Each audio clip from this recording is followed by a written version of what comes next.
ทุกคนตอนนี้ไลก็อยู่ที่สุกี้ตีน้อยเนาะตอนนี้อันนี้ก็เป็นครั้งแรกของไลที่จะได้มากินสุกี้ตีน้อยอยู่ประเทศไทยคือโคตรตื่นเต้นแฮงเขาว่ามันมีตัวการ์ตูนตุ๊กตาหั่นน่ะมาเสิร์ฟพร้อมโคตรทันสมัยเดี๋ยวจักหน่อยเด้อเข้าไปเบิ่งกันอยู่ทางในนำกันเลยไปและตอนนี้เขาก็ได้ย่างเขามาทางในนำกันแล้วพี่น้องเอ้ยมาเบิ่งบาสิงามซำเด้อทางในโห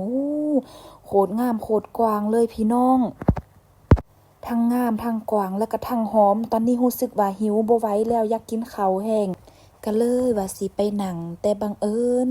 ว่ามาละเห็นโต๊ะการ์ตูนเสิร์ฟทุกคนไล่นี่ก็บ่เคยเห็นจักเถื่อโต๊ะการ์ตูนเสิร์ฟก็เลยมาเบิ่งมันซะก่อนว่าอุ้ยมันคือว่าสลัดแท้พอทวงไปทวงมาก็รู้สึกว่าอายๆคือว่าคนบ้านนอกแท้นี่ล่ะแนวใดก็อย่ามานั่งซะก่อนตอนนี้คืออยากกินข้าวแห้งย่างไปย่างมาไกลโต๊ะทุกคนเอ่ยก็เลยเอิ้นว่าโต๊ะนี้แม่นโต๊ะเฮาโต๊ะนี้นะโต๊ะ26นี่นะว่าสิอ้อลืมมานั่งแป๊บนึงก็เลยบอกเขาเจ้าเอาเมนูมาให้เขาเจ้าว่าบ่มีเมนูหั่นน่ะเพราะว่ามันเป็นโต๊ะที่สแกนไล่กับบ้านนอกอีกแล้วบ่ฮู้ว่าสิสแกนแนวเด้อเพราะว่าบ่ได้เอาเครื่องสแกนมาว่าสิแบบอ๋อสแกนนำโทรศัพท์ก็เลยบอกให้เอื้อยไล่นี่สแกนให้และหลังจากนั้นมันก็มีน้ำฟรีได้ทุกคนคือไล่มักแห้งอันนี้คือรวมอยู่ในบุฟเฟ่ต์ละเด้อมันมีหลากหลายรสชาติให้เลือกบ่ว่าจะเป็นมักนัดปั่นบ่ว่าจะเป็นน้ำเก๊กฮวยแต่ว่าไล่นี่สิเอาน้ำดอกอัญชันเด้อทุกคนส่วนน้ำเก๊กฮวยนี่ก็คือของเอื้อยไล่ก็ตัดสินเจอบ่ถูกอีหลีว่าสิกินน้ำอเลิศเนื้อเจอนี่คืออยากกินไปหมดแต่บ่มีมือจับได้แต่2อันก็เลยว่าเอา2อันนี้ไปก่อนแล้วมันยังมีของทอดเด้อทุกคนเด้อของทอดนี่ก็คือตาแซ่บแห้งเป็นตากินแห้งแล้วก็ว่าโอ้อยากกินเด้ก็ว่าจักหน่อยจึงมาเอาเพราะว่า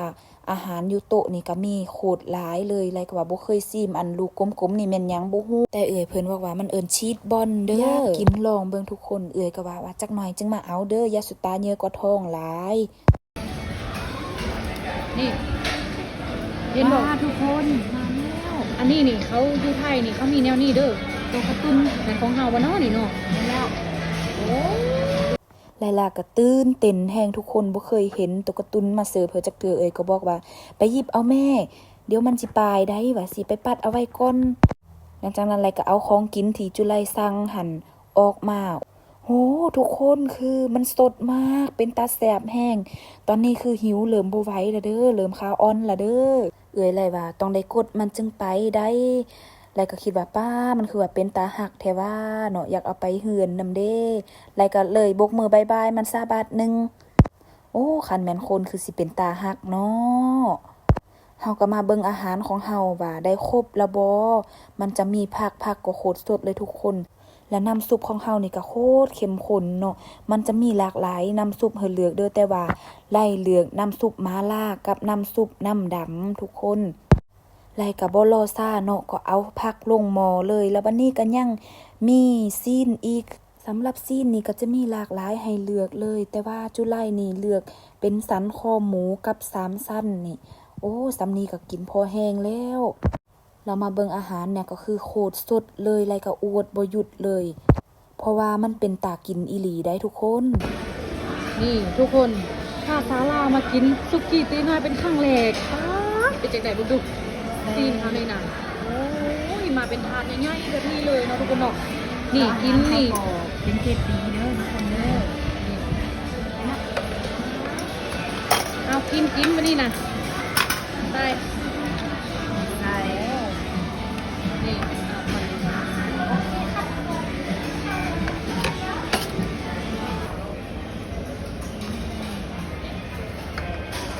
สำหรับน้ำแจ่วกับบ่ได้ปรุงหยังหลายมีแต่กับมักเผ็ดกับกระเทียมเพราะว่ามันแซ่บอยู่แล้วมันจะเป็นสูตรเฉพาะทางร้านของร้านสุกี้ตีน้อยเลยเด้อต่อมาไลลาก็ได้ขีดปลาหมึกใส่โอ้เป็นตาแซ่บแท้อดใจบ่ไหวแล้วตอนนี้ก็คืออยากให้มันสุกไวๆแซ่บมากทุกคนอันนี้คือแมงกะพรุนเด้อทุกคนเด้อดิใส่ไปเลยเน้นเป็นหม้อเลยเนาะ นี่ในที่สุดก็สุกแล้ว อันถึงเวลาที่รอคอยแล้วทุกคน เห็นบ่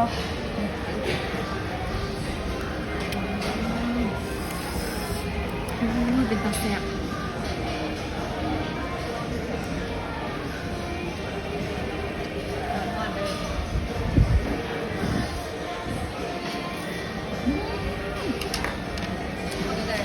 โคตรแซ่บเลย เป็นแนวใดแด้ผู้ใดได้เบิ่งแล้วอยากกินน้ำไหลบ่อันนี้มันสุกี้ตีน้อยเลยไรก็บ่คิดบ่ฝันว่ามันสิแซ่บปานนี้หั่นน่ะสมคำล่ำลืออีหลีให้ทุกคนบอกว่านี่เนาะทุกคนถ้ามาจับอันนี้เด้ออันนี้คือน้ำจิ้มของมัน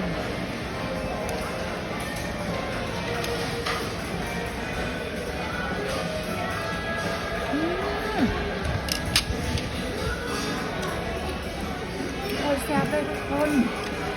สมคำล่ำลืออีหลีว่าสุกี้ตีน้อยนี่มันเป็นจุ่มที่แซ่บที่สุดของประเทศไทยโคตรแซ่บเลยทุกคนไม่อยากจะเสือเด้อ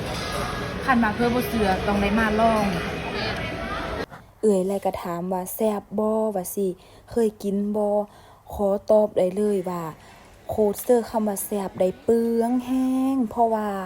อยู่ลาวนี่บ่มีเด้อสุกี้ตีน้อยนี่มีแต่จิ้มจุ่มทั่วไปธรรมดาและหลังจากนั้นเนาะก็ได้มาเอาน้ำอีกก็เลยมาเบิ่งน้ำก่อนโอ้มันมีโรงงานน้ำก่อนเป็นของตัวเองอันไล่ละคิดว่าเขาเจ้าเอามาส่งสันดอกแต่ที่แท้มันผลิตอยู่ในโต๊ะห้านนี่เองเลยเด้อแบบโคตรทันสมัยกับเบิ่งน้ำก่อนนี่มันเป็นสี่เหลี่ยมมันเป็นตาฮักแห้งหั่นน่ะไล่ก็บ่เคยเห็นจักเทื่อน้ำก่อนแบบนี้สำหรับคลิปนี้ขอจบไว้เท่านี้ก่อนเด้อเพราะว่าไล่อยากกินข้าวแห้งผากไปก็อยากกินข้าวไปอีกนี่ขอโตวไปกินข้าวก่อนบ๊ายบายอย่าลืมฝากติดตามไล่ล่า Channel เด้อ